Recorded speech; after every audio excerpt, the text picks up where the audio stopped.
ಗಣೇಶ ಚತುರ್ಥಿಯು ಭಾರತದಲ್ಲಿ ಅತ್ಯಂತ ಶ್ರದ್ಧಾಭಕ್ತಿಗಳಿಂದ ಆಚರಿಸಲ್ಪಡುವ ಹಬ್ಬಗಳಲ್ಲಿ ಒಂದಾಗಿದೆ. ಗಣೇಶ ಹಬ್ಬವನ್ನು ಭಾದ್ರಪದ ಮಾಸದ ಶುಕ್ಲ ಪಕ್ಷದ ಚತುರ್ಥಿ ದಿನ ಆಚರಿಸುತ್ತಾರೆ. ಈ ದಿನ ಮಂಗಳ ಸ್ನಾನ ಮಾಡಿ ಪೂಜಾ ಗೃಹ ಅಥವಾ ದೇವರಿಡುವ ಜಾಗವನ್ನು ಮಾವಿನ ಸೊಪ್ಪು, ಬಾಳೆಕಂದು, ರಂಗೋಲಿಯಿಂದ ಅಲಂಕರಿಸುತ್ತಾರೆ.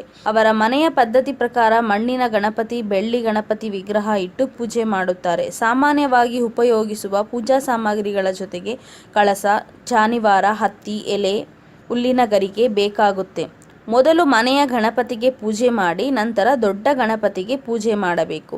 ಗಣಪತಿಗೆ 21 ಹಿಡಿ 21 ಎಲೆಗಳ ಹತ್ತಿ ಹಾರ ಹಾಕಬೇಕು.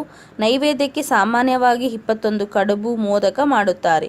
ತಿಂಡಿ ಪ್ರಿಯನಾದ ಗಣಪತಿಗೆ ಇದರೊಂದಿಗೆ ಬಗೆ ಬಗೆಯ ತಿಂಡಿಗಳನ್ನು ನೈವೇದ್ಯಕ್ಕೆ ಮಾಡುತ್ತಾರೆ. ವಿನಾಯಕನಿಗೆ ಪೂಜೆಯ ನಂತರ ಕಥಾಶ್ರವಣ ಮಾಡಬೇಕು. ಹಬ್ಬ ಆದ ಮೇಲೆ ಒಂದು ಒಳ್ಳೆಯ ದಿನ ನೋಡಿ ದೇವರನ್ನು ವಿಸರ್ಜನೆ ಮಾಡಬೇಕು.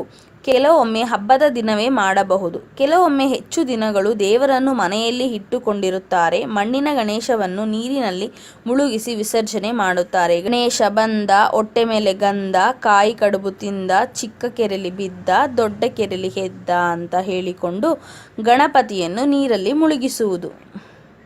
ಗಣೇಶ ಚತುರ್ಥಿಯ ಮುನ್ನ ದಿನವೇ ಗೌರಿ ಹಬ್ಬ ಆಚರಣೆ ಮಾಡುತ್ತಾರೆ. ಶಕ್ತಿ ದೇವತೆ ಮತ್ತು ಮಂಗಳಗೌರಿ ಎಂದು ಪೂಜಿಸಲ್ಪಡುವ ದೇವತೆ ಗೌರಿ.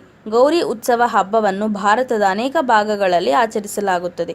ಗಣೇಶ ಚತುರ್ಥಿಯು ಮುನ್ನ ದಿನ ಆಚರಿಸುವ ಈ ಹಬ್ಬಕ್ಕೆ ಗೌರಿ ಗಣೇಶ, ಗೌರಿ ಚತಿ ಅಥವಾ ಗೌರಿ ಹಬ್ಬ ಎಂದು ಕರೆಯುತ್ತಾರೆ. ಈ ಹಬ್ಬವು ವಿವಾಹಿತ ಮಹಿಳೆಯರಿಗೆ ಸಮರ್ಪಿತವಾದದ್ದು. ಹಿಂದೂ ಪಂಚಾಂಗದ ಪ್ರಕಾರ ಗೌರಿ ಹಬ್ಬ ಭಾದ್ರಪದ ಶುದ್ಧ ತೃತೀಯ ದಿನ ಆಚರಿಸುತ್ತಾರೆ.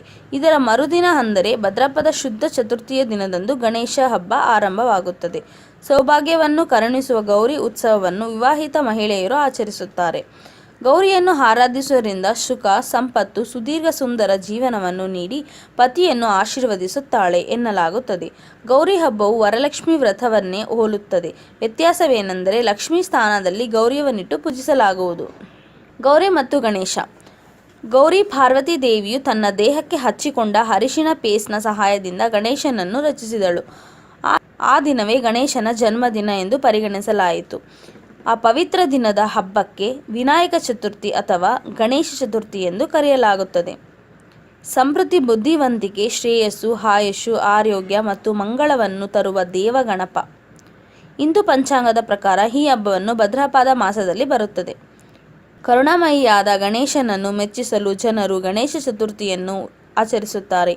ಈ ಹಬ್ಬವನ್ನು ಮನೆತನದ ಪದ್ಧತಿಯ ಅನುಸಾರ 1 ದಿನ, ಮರುದಿನ, 7 ದಿನ ಮತ್ತು 10 ದಿನಗಳ ಕಾಲ ಆಚರಿಸುತ್ತಾರೆ.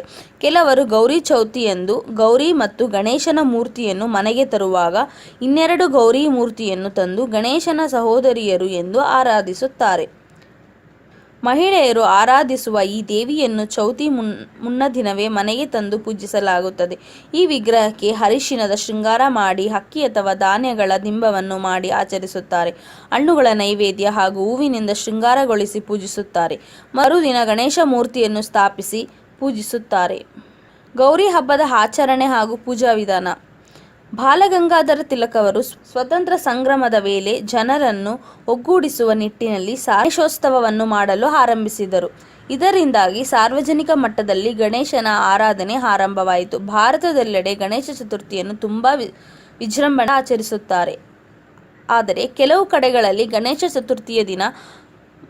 ಚತುರ್ಥಿಯ 1 ದಿನ ಮೊದಲು ಗೌರಿಯನ್ನು ಪೂಜಿಸಲಾಗುತ್ತದೆ. ನಾವು ತಿಳಿದಿರುವಂತೆ ಮೊದಲ ಪೂಜೆ ಸಲ್ಲುವುದು ಗಣೇಶನಿಗೆ. ಆದರೆ ಗಣೇಶನಿಗಿಂತ ಮೊದಲು ಗೌರಿಯನ್ನು ಪೂಜಿಸಲು ಕಾರಣಗಳು ಏನು? ಗಣೇಶನ ತಾಯಿ ಪಾರ್ವತಿಯಾಗಿರುವ ಕಾರಣದಿಂದಾಗಿ ನಾವು ಮೊದಲು ಆಕೆಯನ್ನು ಪೂಜಿಸುತ್ತೇವೆ. ಗೌರಿಯನ್ನು ಹೇಗೆ ಮತ್ತು ಯಾವ ರೀತಿಯಲ್ಲಿ ಪೂಜಿಸಬೇಕೆಂಬ ಪ್ರಶ್ನೆ ಬಂದಾಗ ಇದು ಆಯಾಯ ಪ್ರದೇಶಕ್ಕೆ ಅನುಗುಣವಾಗಿ ಬದಲಾಗುತ್ತಾ ಹೋಗುತ್ತದೆ. ಆದರೆ ದೇಶದೆಲ್ಲೆಡೆ ಗಣೇಶನನ್ನು ಮನೆಗೆ ತರುವ ಮೊದಲು ಗೌರಿಯನ್ನು ತುಂಬಾ ಭಕ್ತಿಯಿಂದ ಪೂಜಿಸಲಾಗುತ್ತದೆ. ಗಣೇಶ ಚತುರ್ಥಿಗೆ 1 ದಿನ ಮೊದಲೇ ಗೌರಿಯ ಮೂರ್ತಿಯನ್ನು ಮನೆಗೆ ತರಲಾಗುತ್ತದೆ. ಸಮೃದ್ಧಿ ಹಾಗೂ ಸಂಪತ್ತನ್ನು ಮನೆಗೆ ತರುವುದೇ ಇದರ ಉದ್ದೇಶವಾಗಿದೆ. ಕೆಲವೊಂದು ಪ್ರದೇಶಗಳಲ್ಲಿ ಗೌರಿಯನ್ನು ಮಂಗಳಗೌರಿ ಎಂದು ಕರೆಯುತ್ತಾರೆ. ಆಕೆಯನ್ನು ಸಮೃದ್ಧಿ, ಸುಖ ಹಾಗೂ ಶ್ರೀಯ ದೇವತೆ ಎಂದು ಪರಿಗಣಿಸಲಾಗಿದೆ.